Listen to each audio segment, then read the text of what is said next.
فرزند زہرا یہ حالات برے ہیں۔ کاشانۂ بصیرت ایک ایسا مکمل یوٹیوب چینل جس پر محروم بصارت کے لیے بالخصوص اور تمام افراد کے لیے بالعموم سینکڑوں کی تعداد میں اسلامی کتب دستیاب ہیں۔ لہذا گزارش ہے کہ آپ اپنی ذمہ داری نبھاتے ہوئے کاشانۂ بصیرت کو سبسکرائب کرنے کے ساتھ ساتھ بیل آئیکن کو پریس کیجیے تاکہ آپ علم کے حصول کے ساتھ ساتھ مذہب اہل بیت کی اشاعت میں بھی اہم کردار ادا کرتے رہیں۔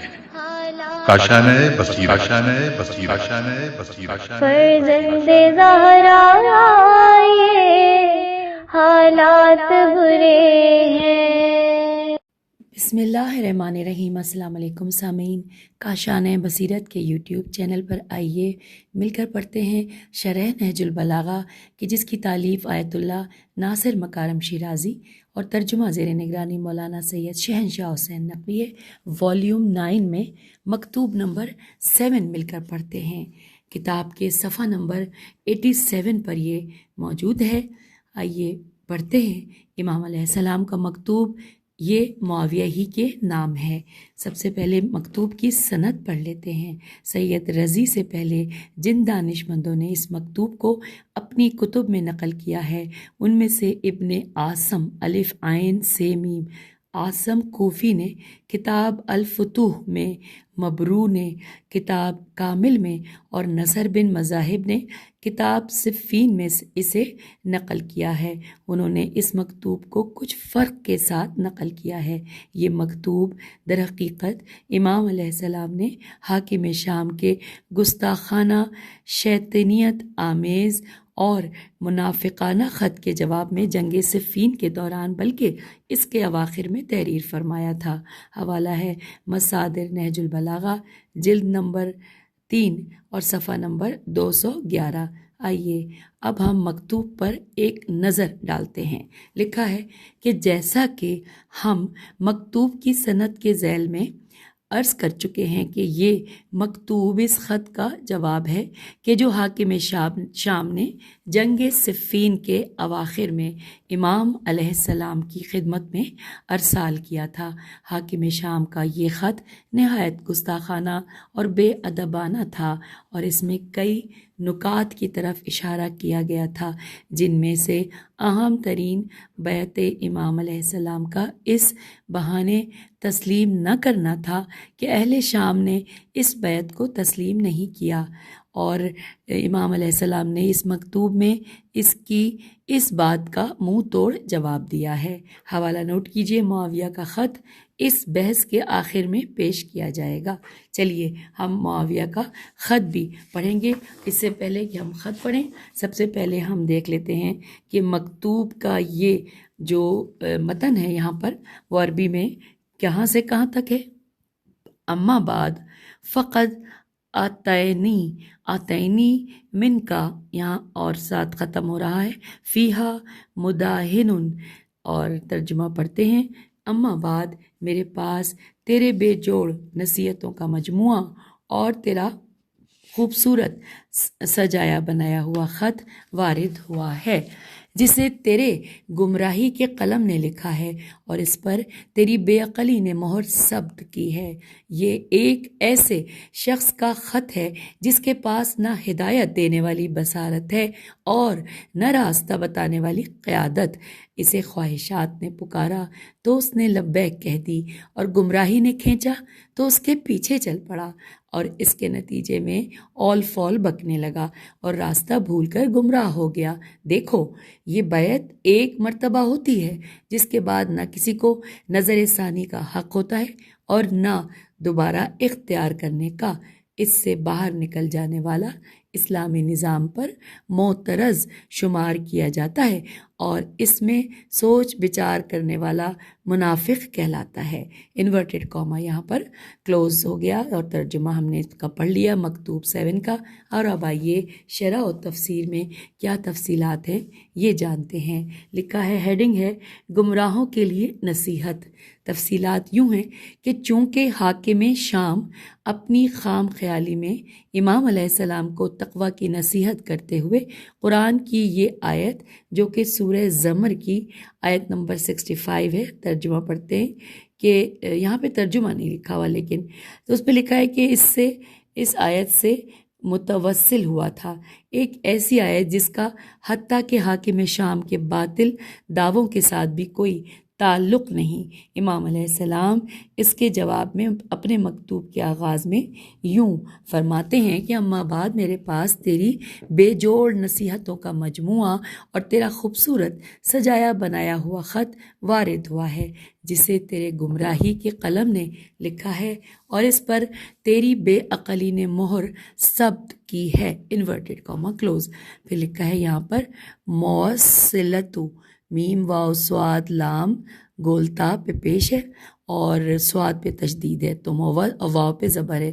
موصلتوں کی تعبیر حاکم شام کے خط کے موزوں اور یکساں نہ ہونے کی طرف اشارہ ہے جس میں ایسی آیات سے تمسک کیا گیا ہے جن کا اس کے مقصود سے کوئی تعلق ہی پایا نہیں جاتا۔ وہ امام علیہ السلام پر مسلمانوں میں پھوٹ ڈالنے کا الزام لگاتا ہے، حالانکہ خود اس کے اپنے الفاظ اختلاف پیدا کرنے کے واضح مصادیق میں سے ہیں۔ میم صاد الف دال یہ قاف مصادیق میں سے ہیں۔ پھر لفظ لکھا ہے رسالتن محبرتن کی تعبیر اس بات کے پیش نظر کہ محبرت کے معنی تزئین آرائش تزئین شدہ کے ہیں تو اس مطلب کی طرف اشارہ ہے کہ حاکم شام نے یہ کوشش کی ہے کہ جہاں تک ممکن ہو اپنے خط کو حق بجانب ظاہر کر دے۔ کبھی وہ روز قیامت اور عذاب الہی سے متعلق بات کرتا ہے اور کہیں مسلمانوں کے مفادات کا تذکرہ کرتا ہے اور کہیں وہ قرآن کی آیات کو اپنی ڈھال بنا لیتا ہے۔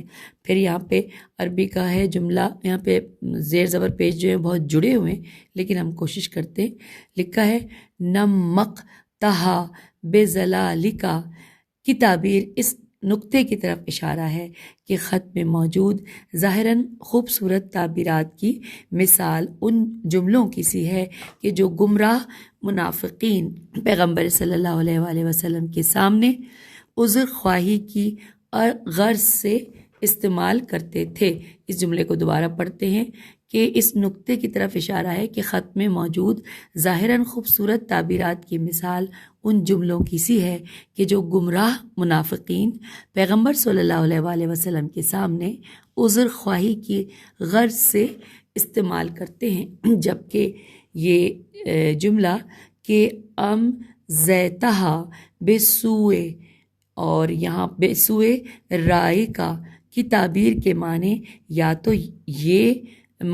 تو یہ ہیں کہ ایسے خط پر دستخط صرف کج فکر اور نادان انسان ہی کر سکتا ہے۔ اگر امضا الف میم زواد الف حمزہ اور الف کے ساتھ زیر ہے اور یہ ورڈ انورٹڈ کاما میں ہے۔ لکھا ہے کہ اگر امضا کو ارسال کے معنی میں لیں تو اس کا مفہوم یوں ہوگا کہ تمہاری کج فکر نے تمہیں مسلمانوں کے پیشوا کو گستاخانہ اور بے ادبانہ خط ارسال کرنے پر ابھارا ہے۔ امام علیہ السلام اپنے کلام کے تسلسل میں حاکم شام کے خط کے مضمون اور اس کی شخصیت کو مختصر اور جامع عبارت میں یوں واضح فرماتے ہیں، ترجمہ کہ یہ ایک ایسے شخص کا خط ہے جس کے پاس نہ ہدایت دینے والی بصارت ہے اور نہ راستہ بتانے والی قیادت۔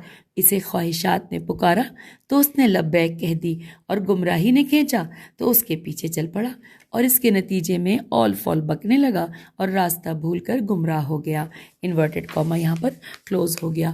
قابل توجہ نقطہ یہ ہے کہ امام علیہ السلام نے ان 3 جملوں میں 2 قسم کے امور کا تذکرہ فرمایا ہے جو لازم و ملزوم کی کی صورت میں ایک دوسرے سے مربوط ہیں۔ پہلے جملے میں آپ علیہ السلام فرماتے ہیں کہ نہ چشم بصیرت رکھتا ہے اور نہ رہنما۔ پھر دوسرے جملے میں جو کہ پہلے جملے کا نتیجہ ہے، مولا فرماتے ہیں کہ چشم بصیرت کے بجائے خواہشات نفس اسے اپنی طرف دعوت دیتی ہیں اور آگاہ رہنما کے بجائے ضلالت و گمراہی اس کی رہبر ہے، انورٹڈ کاما کلوز۔ پھر لکھا ہے کہ تیسرے جملے میں جو کہ دوسرے جملے کا نتیجہ ہے، آپ علیہ السلام فرماتے ہیں کہ وہ ہمیشہ ہذیان اور بیہودہ باتیں بکتا ہے اور اگر گمراہ راہبروں کے سبب گمراہی میں سرگرداں ہے۔ حقیقت بھی یہی ہے، کیونکہ نور ہدایت یا تو انسان کے اندر سے چمکتا ہے یا باہر سے الہی راہبروں کے ذریعے۔ اس کے علاوہ اندرونی تاریکی اور بیرونی گمراہی جو بے ایمان اور ناآگاہ مشیروں کے ذریعے سے حاصل ہوتی ہے، انسان کو ہلاکت کے دہانے پر پہنچاتی ہے۔ نہ اس کی باتوں میں ربط اور وزن ہوتا ہے اور نہ اس کے اعمال عاقلانہ دکھائی دیتے ہیں۔ اس کے بعد امام علیہ السلام حاکم شام کی ایک بڑی غلطی جو اس نے اپنے خط کے ذکر میں کی ہے، جو اس نے اپنے خط میں ذکر کی ہے، اس کا جواب دیتے ہیں۔ اس نے اپنے خط میں لکھا تھا کہ امام علیہ السلام کی بیعت درست نہیں ہے کیونکہ اہل شام نے اسے تسلیم نہیں کیا۔ تو آپ علیہ السلام نے اس کے جواب میں فرمایا کہ دیکھو، یہ بیعت ایک مرتبہ ہوتی ہے جس کے بعد نہ کسی کو نظر ثانی کا حق ہوتا ہے اور نہ دوبارہ اختیار کرنے کا۔ اس سے باہر نکل جانے والا اسلامی نظام پر معترض شمار کیا جاتا ہے اور اس میں سوچ بچار کرنے والا منافق کہلاتا ہے، انورٹڈ کاما کلوز۔ اب لکھا ہے کہ در حقیقت امام علیہ السلام خلافت سے متعلق حاکم شام کے مسلمات میں سے ایک کے ذریعے استدلال فرما رہے ہیں، کیونکہ اس کا عقیدہ تھا کہ سابق خلفاء کی خلافت انصار و مہاجرین کی حمایت اور رائے دہی کی بنیاد پر قابل تسلیم تھی اور جو لوگ مدینے سے دور ہیں ان کا فرض ہے کہ انصار و مہاجرین کی رائے کا احترام کرتے ہوئے ان کو تسلیم کریں۔ سابق خلفاء کی روش یہی تھی، لہٰذا امام علیہ السلام فرماتے ہیں کہ تم کیوں کر سابق خلفاء کے بارے میں انصار و مہاجرین یا اہل بسط و کشادگی رائے کو تسلیم کرتے ہو؟ یا اب دوبارہ جملے کو پڑھتے ہیں کہ انصار و مہاجرین یا اہل بسط بے سین تے بسط و کشاد کی رائے، کاف چھوٹی ہے، کی رائے کو تسلیم کرتے ہو اور میری بیعت جو ان کی بیعت سے کہیں زیادہ وسیع پیمانے پر انجام پائی ہے اس کے بارے میں شک و تردد کرتے ہو اور اہل شام کے تسلیم نہ کرنے کی بات کرتے ہو۔ یہ دو چیزوں میں سے ایک کی نشانی ہے، یا تو تم اپنے اگلوں کی روش کو جھٹلاتے ہو یا منافقوں کی طرح کبھی ایک چیز کو مانتے ہو اور کہیں اس جیسی دوسری چیز کا انکار کرتے ہو۔ اگر واقعی مسلمانوں کے امام کی حکومت کی قبولیت کے لیے اسلامی مملکت کے تمام حصوں کا اتفاق رائے لازمی ہے تو سابق خلفاء کی حکومتوں کو باطل ماننا چاہیے اور تمہاری اپنی حکومت جو ان سے لی گئی ہے وہ بھی باطل ہوگی۔ پھر لکھا ہے کہ امام علیہ السلام یہاں پر یہ جو جملہ ہے کہ لِأَنَّهَا بَيْعَةٌ وَاحِدَةٌ کے جملے میں اس دور کی ایک مسلم حقیقت کی طرف اشارہ فرماتے ہیں، وہ یہ کہ اس دور میں بیعت ایک ناقابل فسخ فے سین خے تجارتی معاملے کی مانند تھی۔ پھر لکھا ہے کہ جس میں کسی قسم کا حق خیار خے یا لفر خیار نہیں ہوتا تھا، نہ اس میں تکرار کی گنجائش ہوتی اور نہ خیار فسخ فے سین خے یعنی ایک بار اور ہمیشہ کے لیے ہوتی تھی۔ اور اب آئیے، ہم شرح و تفسیر پڑھ چکے ہیں مکتوب 7 کا، اب یہاں پر نقطے کی ہیڈنگ ہے اور نقطہ جو ہے اس میں ہیڈنگ دی گئی ہے کہ امیر المومنین علیہ السلام کے نام حاکم شام کا خط۔ تفصیلات یہ ہوئیں کہ اس بات کے پیش نظر کہ امام علیہ السلام کا مکتوب اس مقام پر حاکم شام کے جواب میں لکھا گیا ہے، لہٰذا حاکم شام کے خط کا متن جو تاریخی کتب میں نقل ہوا ہے یہاں پیش کرنا ضروری ہوگا، اگرچہ اس کا خط بہت گستاخانہ اور بے ادبانہ ہے، چنانچہ ہم قارئین کرام اور بالخصوص مولا امیر المومنین علیہ السلام کی خدمت میں معذرت خواہ ہیں۔ خط کا متن کچھ یوں ہے۔ آئیے سامعین، یہ خط جو کہ کافی طویل ہے اس کا متن پڑھتے ہیں، اور یہاں پر یہ پہلے بتا دیتی ہوں کہ حوالہ اس میں یوں دیا گیا ہے کہ مصادر نہج البلاغہ جلد نمبر 3 صفحہ نمبر 211، نیز ابن ابی الحدید نے بھی اس مکتوب کو اپنی شرح کی جلد نمبر 14 صفحہ نمبر 42 میں کچھ فرق کے ساتھ نقل کیا ہے۔ آئیے ترجمہ پڑھتے ہیں۔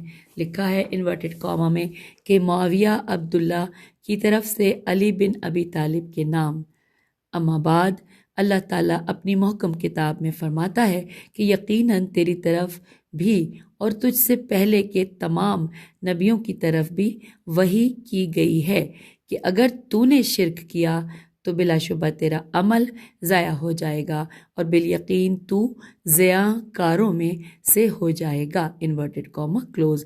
میں تمہیں تنبیہ کرتا ہوں کہ کہیں تم اپنے اعمال کو ضائع اور نابود نہ کر بیٹھو اور اس امت میں تفرقہ پھیلانے کے سبب اپنے ماضی کو برباد نہ کر بیٹھو۔ اللہ سے ڈرو اور قیامت کو یاد کرو اور مسلمانوں کا خون بہانے سے ہاتھ کھینچو۔ میں نے رسول خدا صلی اللہ علیہ وآلہ وسلم سے سنا ہے کہ فرمایا کہ اگر تمام اہل صنعات صاد نون عین الف صناو عدن عین دال نون آپس میں مل کر ایک مسلمان کا خون بہائیں گے تو اللہ تعالیٰ ان سب کو منہ کے بل جہنم میں جھونک دے گا۔ تو اس شخص کا کیا حال ہوگا جو اسلام کے سرکردوں اور بزرگ مہاجرین کا قتل کرے؟ جنگ کی اس چکی کو چھوڑ دو جو تم نے چلائی ہے، اور جو اہل قرآن عبادت گزاروں اور اہل ایمان جن میں ضعیف جوان اور نوجوان سب شامل ہیں ان کو پیس کر ختم کر رہی ہے۔ یہ جو سب کے سب خداوند متعال پر ایمان رکھنے والے اور مخلص ہیں اور اللہ کے رسول صلی اللہ علیہ وآلہ وسلم کی نسبت اقرار کرنے والے اور عارف ہیں۔ اے ابو الحسن، اگر تم اس لیے جنگ کرتے ہو کہ تم مسلمانوں کے امیر اور خلیفہ ہو تو میری جان کی قسم اگر تمہاری خلافت صحیح ہوتی تو مسلمانوں سے جنگ کے سلسلے میں یہ عذر تم سے قابل قبول ہوتا، مگر تمہاری خلافت صحیح نہیں، اور یہ صحیح بھی کیسے ہو سکتی ہے جبکہ اہل شام اس میں شامل ہی نہیں ہوئے اور انہوں نے تمہاری بیعت نہیں کی۔ خدا کی قسم جنگ انہیں کھا گئی ہے اور کچھ باقی نہ بچا سوائے اس قلیل پانی کی مانند جو تالاب کی تہ میں بچ جاتا ہے۔ واللہ المستعان، الف لام میم سین تے عین الف نون، یہاں پر انورٹڈ کاما کلوز۔ ترجمہ مکمل ہوا خط کا۔ اب لکھا ہے کہ حاکم شام کا یہ لطیف دہ اور حماقت سے پر خط حقیقی معنوں میں اس کی کج فکری کی غمازی کرتا ہے، کیونکہ پہلے تو وہ اس آیت کا سہارا لیتا ہے کہ جو شرک کے نتیجے میں اعمال کے ضیاع سے متعلق ہے، جبکہ یہاں شرک سے متعلق کوئی بات ہی نہیں ہوئی ہے، اور مسلمانوں میں تفرقہ پھیلانا اگرچہ صحیح بھی مانا جائے تو بھی اس کا شرک سے کوئی ربط نہیں ہے۔ یہ وہی چیز ہے جسے امام علیہ السلام نے، اب یہاں عربی کا جملہ ہے کہ موعظت موصلت کا عنوان دیا ہے، اور اسے ایک قسم کی بیہودہ اور بے ربط باتیں قرار دیا ہے۔ دوسرا یہ کہ امام علیہ السلام اس کے خط کے جواب میں جس کے بعض حصوں کو سید رضی نے نقل نہیں کیا ہے، فرماتے ہیں کہ تم مجھے تقوی کا حکم دیتے ہو اور مجھے امید ہے کہ میں اہل تقوی میں سے ہو جاؤں، لیکن ایسے لوگوں میں ہونے سے خدا کی پناہ مانگتا ہوں جنہیں جب تقوی کا حکم دیا جاتا ہے تو تعصب اور دنیا پرستی انہیں گناہ کی طرف کھینچتی ہے، اور تم بھی انہی میں سے ہو۔ تیسرا یہ کہ امام علیہ السلام حبت اعمال ہے بے توئے ہبتے اعمال کے مسئلے اور اسلام میں سابقہ کردار سے متعلق جواب میں فرماتے ہیں کہ اگر میں نے اس کے خلاف خروج کیا ہوتا تو پھر مناسب تھا کہ تم مجھے تنبیہ کرو، مگر تم جانتے ہو کہ خداوند تعالیٰ فرماتا ہے، جو کہ سورہ حجرات کی آیت نمبر 9 ہے۔ آئیے ہم مل کر اس کا ترجمہ پڑھتے ہیں کہ اگر ان میں سے ایک فریق دوسرے پر زیادتی کرے تو جو فرقہ زیادتی کرے تم بھی اس سے لڑو یہاں تک کہ وہ خدا کے حکم کی طرف رجوع کرے۔ انورٹڈ کاما کلوز ہو گیا۔ اب تم صحیح معنوں میں دیکھو کہ بغاوت کرنے والا ہمارا گروہ ہے یا تمہارا؟ یقیناً باغی وہ گروہ ہے جس میں تم ہو، کیونکہ میری مدینے والی بیعت جسے انصار و مہاجرین نے قبول کیا تم پر بھی اس کا قبول کرنا لازم تھا جبکہ تم مدینے میں نہ تھے، اور جس طرح تمہارے بھائی یزید پر خلیفہ ثانی کی بیعت کرنا لازم تھا۔ دوبارہ پڑھتے ہیں، اس لائن کو دوبارہ پڑھ لیتے ہیں کہ اب تم صحیح معنوں میں دیکھو کہ بغاوت کرنے والا ہمارا گروہ ہے یا تمہارا؟ یقیناً باغی وہ گروہ ہے جس میں تم ہو، کیونکہ میری مدینے والی بیعت جسے انصار و مہاجرین نے قبول کیا تم پر بھی اس کا قبول کرنا لازم تھا جبکہ تم مدینے میں نہ تھے، اور جس طرح تمہارے بھائی یزید پر خلیفہ ثانی کی بیعت کرنا لازم تھا جبکہ وہ ابو بکر کی جانب سے شام کا والی تھا۔ اس کے بعد امام علیہ السلام اس نقطے کا جواب دیتے ہیں کہ کس نے مسلمانوں میں پھوٹ ڈالی۔ آپ علیہ السلام فرماتے ہیں کہ تمہیں اس کام سے روکنا میرا فرض ہے، کیونکہ رسول خدا صلی اللہ علیہ وآلہ وسلم نے مجھے حکم فرمایا ہے کہ باغیوں سے جنگ لڑوں، اور آپ صلی اللہ علیہ وآلہ وسلم نے اپنے اصحاب سے مخاطب ہو کر فرمایا کہ کیا تمہارے درمیان ایسا کوئی شخص ہے جو قرآن کی تعویل کی بنیاد پر جنگ کرتا ہو جس طرح میں نے نزول کی بنیاد پر جنگ لڑی ہے؟ اور یہ جملہ فرماتے ہوئے رسول خدا صلی اللہ علیہ وآلہ وسلم نے میری طرف اشارہ فرمایا، اور میں آپ صلی اللہ علیہ وآلہ وسلم کے حکم کی تعمیل کرنے والا پہلا فرد ہوں۔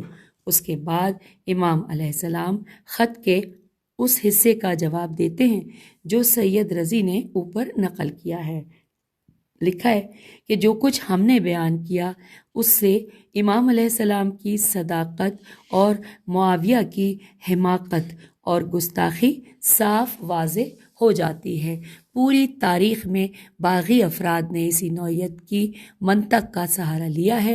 قرآن مجید میں حضرت موسیٰ علیہ السلام اور فرعون کی داستان میں اس سلسلے میں واضح طور پر بیان ہوا ہے کہ جب حضرت موسیٰ علیہ السلام نے فرعونیوں کو توحید پرستی اور ترک ظلم کی دعوت دی تو فرعون نے کہا، یہ ہے سورہ غافر کی آیت نمبر 26 کا ترجمہ، کہ فرعون نے کہا انورٹڈ کاما مجھے تو ڈر ہے کہ یہ کہیں تمہارا دین نہ بدل ڈالے یا ملک میں کوئی بہت بڑا فساد برپا نہ کر دے، انورٹڈ کاما کلوز ہو گیا۔ پھر لکھا ہے کہ حالانکہ حقیقی فساد برپا کرنے والا خود فرعون تھا جو بے گناہ بچوں کو مار دیتا، حاملہ عورتوں کے پیٹ چاک کر دیتا تھا۔ ہم یہاں ایک اور سوال کے جواب کے ساتھ اس بحث کو اختتام تک پہنچاتے ہیں، اور وہ یہ ہے کہ حاکم شام نے اس کے باوجود کہ جانتا تھا کہ اس کے خط کا مضمون جھوٹ پر مشتمل ہے اور مسلمانوں میں پھوٹ ڈالنے والا وہ خود تھا، بیعت پر اجماع کو الف جیم میم الف عین، بیعت پر اجماع کو کالعدم جانا اور تقوی سے دوری اور سرکشی کی راہ اپنا لی۔ اگر اس کے کچھ سابقہ اچھے اعمال تھے بھی تو وہ اس کے جنگ کو بھڑکانے کے باعث برباد ہو چکے تھے۔ وہ اور اس کے دوست ہی وہ لوگ تھے جو خون عثمان میں شریک تھے، نہ کہ علی علیہ السلام۔ بس ان سب باتوں کے باوجود وہ کیوں حق کا روپ دھارے رہا ہے اور کیوں اپنے خط میں اس قدر جھوٹ لکھ رہا ہے؟ یہاں پر سوالیہ نشان ہے۔ آخری پیراگراف پڑھتے ان تمام سوالوں کا جواب یہ ہے کہ حاکم شام نے یہ خط در حقیقت حضرت علی علیہ السلام کے لیے نہیں لکھا تھا، بلکہ اہل شام کے لیے انہیں ورغلانے کی غرض سے لکھا تھا۔ وہ اہل شام سے یہ کہنا چاہتا تھا کہ دیکھو میں کس قدر صلح پسند انسان ہوں اور صلح کے لیے آواز بلند کر رہا ہوں، لیکن علی میری باتوں پر کان نہیں دھرتے ہیں۔ دراصل اس کا یہ کام بھی قرآنوں کو نیزوں پر چڑھانے کی مانند تھا۔